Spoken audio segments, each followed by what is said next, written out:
Hello friends, welcome back to my channel study only science. दोस्तों, मैं हूं भावना और आपको एमपी के एग्ज़ाम्स की तैयारी के लिए, सीटेट के एग्ज़ाम्स की तैयारी के लिए महत्वपूर्ण प्रश्नों को यहां पर कवर कराया जा रहा है। और अधिक से अधिक प्रश्नों को हल करने और बेहतर तैयारी के लिए हमसे जुड़े रहिए। आज का हमारा टॉपिक है भोजन के प्रमुख अवयव एवं इनकी कमी से होने वाले रोग। ठीक है, तो इस टॉपिक से रिलेटेड आज हम एमसीक्यूज कराएंगे। तो इसके एमसीक्यूज जो हैं वो बहुत ही महत्वपूर्ण हैं एग्ज़ाम्स की दृष्टि से, जो पिछले एग्ज़ाम्स में आ चुके हैं एमपी के। तो और भी अन्य कई परीक्षाओं से मैंने इसमें प्रश्नों को कवर करा है। तो आप ध्यान से इस क्लास को देखिएगा और वीडियो को लाइक कर दीजिए और शेयर कर दीजिए उन साथी दोस्तों के साथ जो टेट एग्ज़ाम्स के और एमपी एग्ज़ाम्स की तैयारी कर रहे हैं। तो चलिए शुरू करते हैं आज की हमारी क्लास को। तो गाइज, ये रहा हमारा आज का पहला क्वेश्चन। पहला क्वेश्चन है, निम्न में से ऊर्जा प्रदान करने वाले खाद्य पदार्थ में प्रचुरता होनी चाहिए। खाद्य पदार्थ में प्रचुरता किस चीज की होनी चाहिए? जो दिए गए हैं ऑप्शन, कार्बोहाइड्रेटों की, वसा की, कार्बोहाइड्रेट व वसा की, या प्रोटीन की।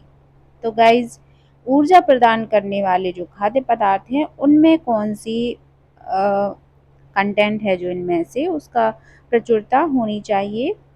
तो ये इसका राइट आंसर हो जाएगा कार्बोहाइड्रेट, और वसा जो है वो हमें एनर्जी प्रदान करता है।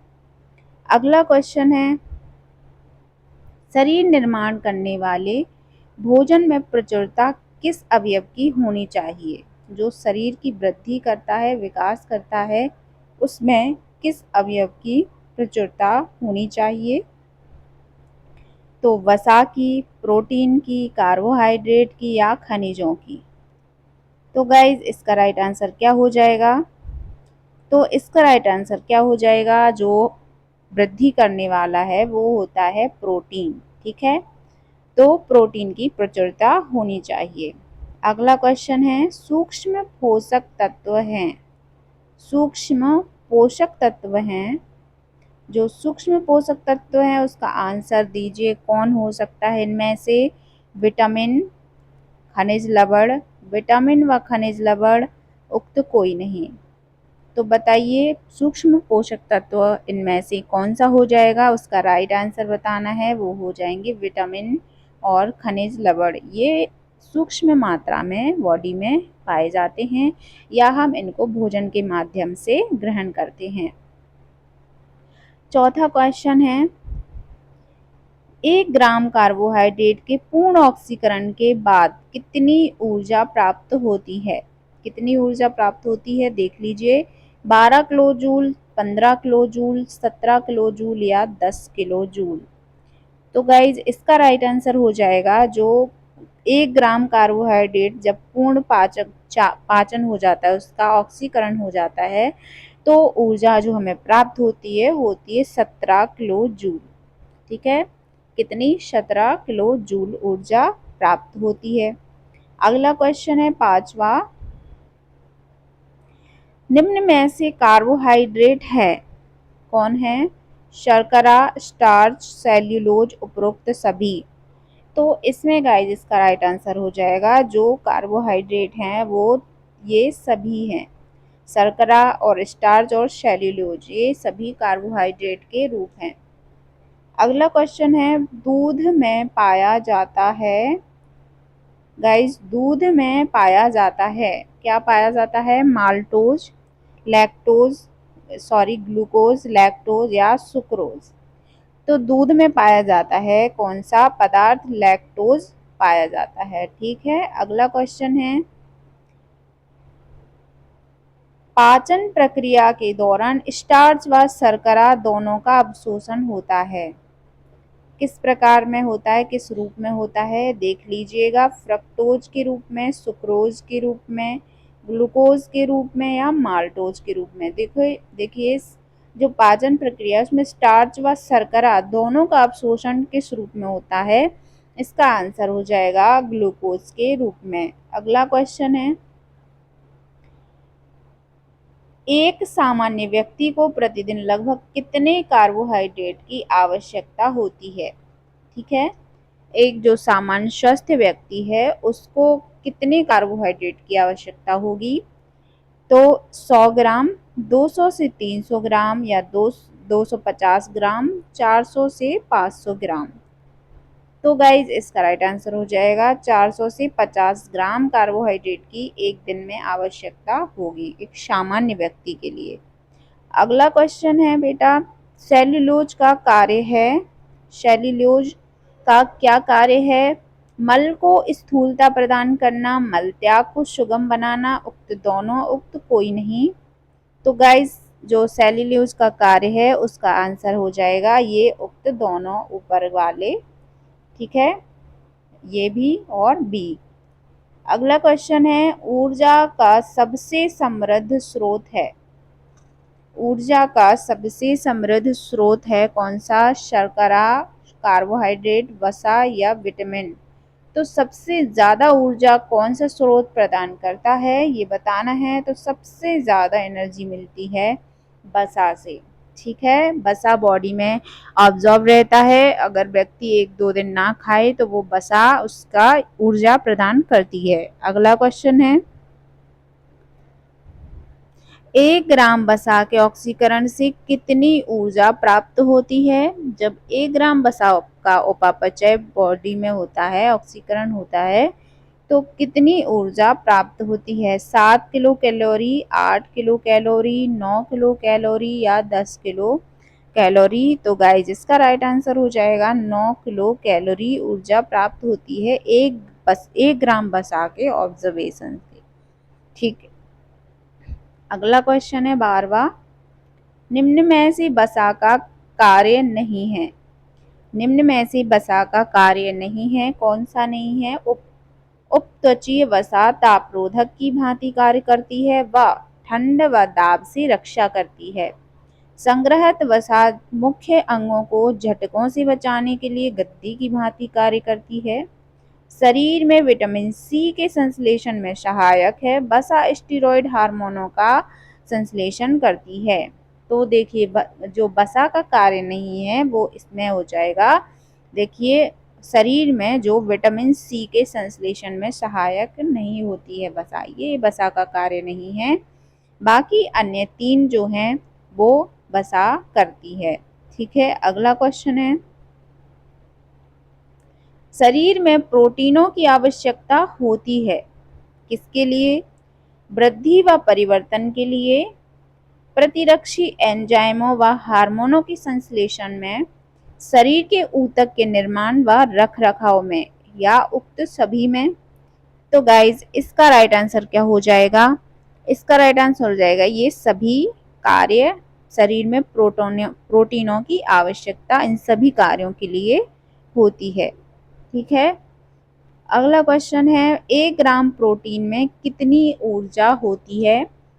1 ग्राम प्रोटीन में कितनी ऊर्जा होती है?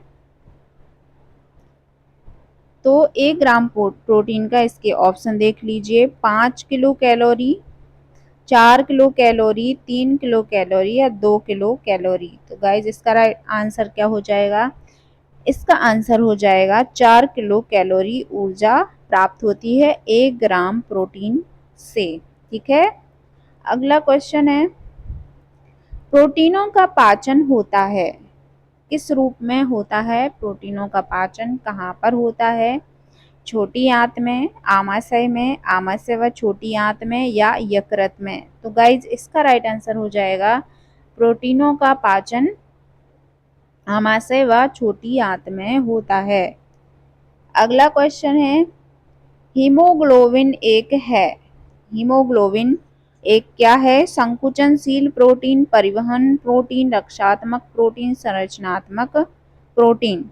तो हीमोग्लोबिन कौन सा प्रोटीन है? ये है रक्षात्मक प्रोटीन कहलाता है। सॉरी, इसका राइट आंसर ये नहीं होगा, इसका राइट आंसर हो जाएगा ये परिवहन प्रोटीन है। ये हमारे बॉडी में लगातार एक एक अंग से दूसरे अंग में जो हमारा रक्त है वो प्रवाहित होता है, तो इसे परिवहन प्रोटीन के रूप में जाना जाता है हीमोग्लोबिन को। अगला क्वेश्चन है,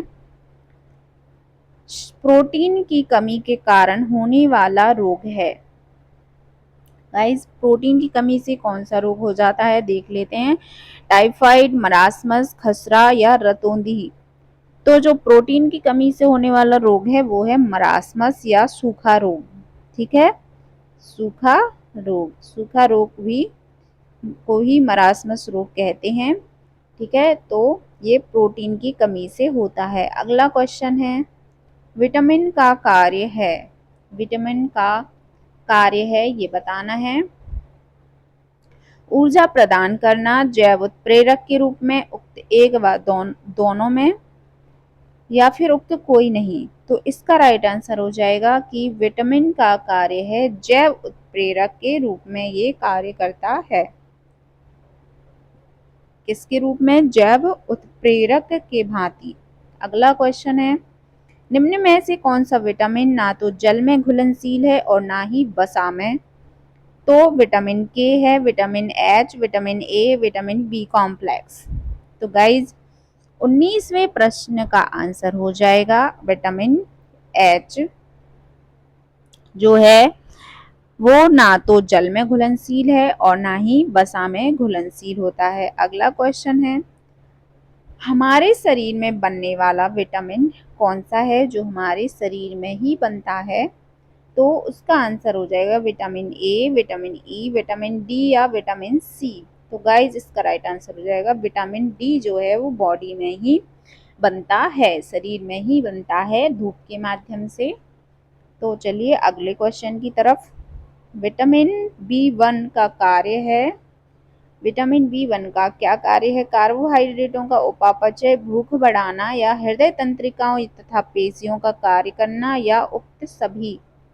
तो विटामिन बी का कार्य है गाइज, इसका राइट आंसर हो जाएगा उक्त सभी कार्य हैं, यानी कि ये तीनों, ए बी सी। अगला क्वेश्चन है, विटामिन बी1 के अभाव में रोग होता है। विटामिन बी के अभाव में कौन सा रोग हो जाता है देख लेते हैं। रतौंधी, राइबोफ्लोविनोसिस, बेरीबेरी या पेलाग्रा। तो गाइज इसका राइट आंसर क्या हो जाएगा? विटामिन बी1 के कमी से बेरीबेरी रोग हो जाता है। ठीक है, अब आते हैं नेक्स्ट क्वेश्चन में। विटामिन बी2 प्राप्त होता है। विटामिन बी2 किससे प्राप्त होता है? हरी पत्तेदार सब्जियों से, साबुत अनाज से, अंडे से, उक्त सभी से। तो गाइज जो विटामिन बी2 है वो हमें किससे प्राप्त होता है? तो ये सभी से प्राप्त होता है, उक्त सभी से। ठीक है, ए, बी और सी तीनों से। हरी पत्तेदार सब्जियों से भी बी2 मिलता है, साबुत अनाज से भी, और जो मांसाहार सेवन करते हो उनमें अंडे से भी। ठीक है, अगला क्वेश्चन है, जो विटामिन बी5 की कमी से होने वाला रोग है। बी5 को जान लेते हैं। बी5 की कमी से कौन सा रोग होता है? बेरीबेरी, पेलाग्रा, रतौंधी या स्कर्वी। तो गाइज जो बी5 है उसकी कमी से हमें रोग हो जाता है, पेलाग्रा बीमारी होती है। कौन सी? पेलाग्रा। अगला क्वेश्चन है, विटामिन सी की कमी से होने वाला रोग है। विटामिन सी की कमी से कौन सा रोग होता है? रतौंधी, रिकेट्स, स्कर्वी या प्रणासी अरक्तता। तो गाइज इसका राइट आंसर हो जाएगा विटामिन सी की कमी से, सभी को पता होगा, स्कर्वी नामक रोग हो जाता है। ठीक है, अगला क्वेश्चन है, स्कर्वी रोग का लक्षण है। स्कर्वी रोग का कौन सा लक्षण है? मसूड़ों से खून निकलना, जोड़ों में दर्द, सामान्य कमजोरी या उक्त सभी। तो गाइज इसका भी राइट आंसर क्या हो जाएगा? उक्त सभी।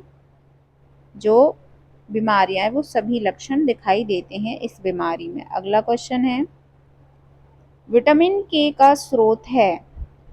हरी पत्तेदार सब्जियां, टमाटर, सोयाबीन, उक्त सभी। तो जो विटामिन के का स्रोत है तो इसका राइट आंसर हो जाएगा इन सभी से विटामिन के मिलता है, हरी पत्तेदार सब्जियां, टमाटर और सोयाबीन। अगला क्वेश्चन है, विटामिन ए की कमी से होने वाला रोग है। विटामिन ए की कमी से कौन सा रोग हो जाता है? देख लेते हैं, स्कर्वी, रतौंधी, रिकेट्स या प्रजनन विफलता। तो गाइज इसका राइट आंसर हो जाएगा ए की कमी से रतौंधी रोग हो जाता है, नाइट ब्लाइंड कहते हैं जिसे। ठीक है, तो जो विटामिन ए है वो रतौंधी, या इंग्लिश आपको इंग्लिश में भी आ सकता है, हिंदी में भी आ सकता है, नाइट ब्लाइंड। ठीक है, अगला क्वेश्चन है, जीरोफ्थैल्मिया किस विटामिन की कमी से होता है? जीरोफ्थैल्मिया। ठीक है, तो गाइज इसका आप ऑप्शन देख लीजिए, vitamin B6, vitamin C, vitamin A, vitamin E. तो इसका राइट आंसर क्या हो जाएगा? ये विटामिन ई की कमी से होता है, विटामिन ए की कमी से होने वाला रोग है जीरोफ्थैल्मिया। अगला क्वेश्चन है, विटामिन ए का कार्य नहीं है? दृष्टि व त्वचा को ठीक बनाए रखना, दृश्य वर्णकों के संश्लेषण में सहायक, रक्त का निर्माण करना, या उक्त कोई नहीं। तो गाइज विटामिन ए का कार्य नहीं है ये हमें बताना है, तो इसका कार्य नहीं है रक्त का निर्माण करना। अगला क्वेश्चन है, दांतों और हड्डियों को स्वस्थ बनाए रखने का कार्य है किसका? विटामिन डी का, विटामिन सी का, विटामिन ए का, विटामिन B12 का। तो गाइस इसका राइट आंसर क्या हो जाएगा? हड्डियों और दांतों को स्वस्थ बनाए रखने का कार्य कौन करता है? Vitamin D. ठीक है, तो बढ़ते हैं अगले क्वेश्चन की तरफ। रक्त का स्कंदन करने वाला विटामिन है?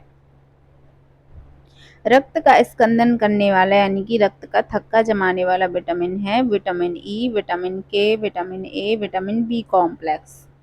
तो गाइज ये तो सभी को पता होगा, विटामिन के रक्त का स्कंदन करने वाला विटामिन है। अगला क्वेश्चन है, स्त्रियों में गर्भावस्था के समय अजन्मे भ्रूण का मर जाना किस विटामिन की कमी से होता है? तो इसका आंसर बताना है, विटामिन ई हो गया, vitamin B5, vitamin D, vitamin के। तो इसका आंसर क्या हो जाएगा? जब बॉडी में विटामिन ई की कमी होती है तो ये कंडीशन बनती है कि अजन्मा भ्रूण विकसित होने से पहले ही मर जाता है, गर्भ में ही। अगला क्वेश्चन है, फास्फोरस का कार्य है? हीमोग्लोबिन को बनाना, हड्डियों और दांतों को बनाना, मानसिक वृद्धि व मानसिक क्षमता का नियंत्रण, या शरीर में पानी की सामान्य मात्रा का रख रखाव करना। तो जो फास्फोरस का कार्य है गाइज उसका राइट आंसर क्या हो जाएगा? हड्डियों और दांतों को बनाना। ठीक है, अगला क्वेश्चन है, ग्वाइटर रोग का लक्षण है? देखिए ग्वाइटर रोग का लक्षण क्या है? ऑप्शन देख लीजिए, थायराइड ग्रंथि का फूल जाना, शारीरिक व मानसिक वृद्धि का ह्रास, उक्त एक व दोनों, या उक्त कोई नहीं। तो इसका राइट आंसर हो जाएगा उक्त एक व दोनों। ये दोनों लक्षण ग्वाइटर रोग को में होते हैं। अगला क्वेश्चन है, ऑस्टियोमेलेसिया रोग में क्या होता है? ऑस्टियोमेलेसिया रोग में क्या होता है गाइज? हड्डियां नरम पड़ जाती हैं, हड्डियों में दर्द रहता है, दांतों के एनामेल की हानि होती है, उक्त सभी। तो इसमें क्या होता है गाइज? इसका राइट आंसर हो जाएगा ये सभी लक्षण होते हैं, ये सभी लक्षण होते हैं। हड्डियां नरम पड़ जाती हैं, दर्द होता है और दांतों में एनामेल का ह्रास होता है। अगला क्वेश्चन है, यदि किसी व्यक्ति को एनीमिया है तो उसे कौन से खनिज की प्रचुरता वाला भोजन देना चाहिए? तो इसका आंसर ऑप्शन देख लीजिए, कैल्शियम, लौह तत्व, आयोडीन, या सोडियम। तो इसका राइट आंसर हो जाएगा, जिसको एनीमिया है उसे लौह तत्व से युक्त प्रचुरता वाला भोजन देना चाहिए, यानी कि आयरन की पूर्ति करे ऐसा भोजन देना चाहिए। अगला क्वेश्चन है, बढ़ते बच्चों की वृद्धि होने, हड्डियों तथा दांतों को मजबूत बनाने तथा मांसपेशियों की गति के लिए खनिज आवश्यक है, कौन सा? देख लेते हैं, सोडियम, कैल्शियम, लौह या फास्फोरस, आयोडीन, या उक्त सभी। तो गाइस जो बढ़ते बच्चों की वृद्धि के लिए सबसे ज्यादा उपयुक्त होते हैं वो सभी विटामिन होते हैं, तो इसका राइट आंसर हो जाएगा उक्त सभी। सभी तत्वों की आवश्यकता होती है। चलिए आगे बढ़ते हैं, सोडियम और पोटेशियम की कमी के कारण होता है? गंभीर कुपोषण, थकावट व उल्टियां, भूख न लगना या उक्त सभी। तो इसका भी राइट आंसर क्या हो जाएगा गाइज? इसके में सभी होते हैं, सभी लक्षण होते हैं। गंभीर कुपोषण भी हो जाता है, थकावट, उल्टियां, भूख न लगना, सोडियम और पोटेशियम के कारण, कमी के कारण। अगला क्वेश्चन है, शिशु के शरीर में कितना प्रतिशत भाग जल होता है? 70%, 75%, 80% या 85%? तो इसका राइट आंसर हो जाएगा, जो बेबी होता है उसके शरीर में 75% भाग जल होता है। अगला क्वेश्चन है, संतुलित आहार की विशेषता है? संतुलित आहार की कौन सी विशेषता है? यह शरीर की पोषक आवश्यकताओं की पूर्ति करता है, ये सही है। इससे विभिन्न प्रकार के खाद्य अवयव होते हैं, प्राप्त होते हैं, ये भी सही है। इसमें पर्याप्त मात्रा में ऊर्जा प्राप्त होती है, ये भी सही है। उक्त सभी, तो इसका राइट आंसर हो जाएगा उक्त सभी। ठीक है, अगला क्वेश्चन है, वृद्धि के लिए नए ऊतकों का निर्माण हेतु अतिरिक्त मात्रा में आवश्यक है? क्या कार्बोहाइड्रेट, प्रोटीन, वसा या विटामिन? तो गाइज 42वें क्वेश्चन का आंसर हो जाएगा प्रोटीन। जो है, नए ऊतकों का निर्माण करना है यदि, तो अतिरिक्त मात्रा में व्यक्ति को प्रोटीन लेना चाहिए। अगला और आखिरी क्वेश्चन है, अस्थियों व लाल रक्त कणिकाओं के निर्माण के लिए अधिक मात्रा में होनी चाहिए? सोडियम व पोटेशियम, लौह व आयोडीन, कैल्शियम व फास्फोरस या उक्त सभी? तो गाइज इसका राइट आंसर क्या हो जाएगा? जब लाल रक्त कोशिकाओं का निर्माण करना है तो अधिक मात्रा में लेना चाहिए कैल्शियम व फास्फोरस लेना चाहिए। ठीक है, तो गाइज ये थी हमारी आज की क्लास। आई होप आप लोगों को क्लास पसंद आई होगी, तो वीडियो को लाइक कर दीजिए और हमारे साथ जुड़े रहिए। ऐसे ही क्वेश्चंस को सॉल्व करते रहिए और अपनी तैयारी को बेहतर से बेहतर बनाइए। और मैं आशा करती हूँ कि आप लोगों को, जो भी हमारी क्लास देख रहे हैं या मेहनत कर रहे हैं, उनको जरूर से ही जो भी आप एग्ज़ाम दें उसमें आपको सक्सेस मिले। धन्यवाद।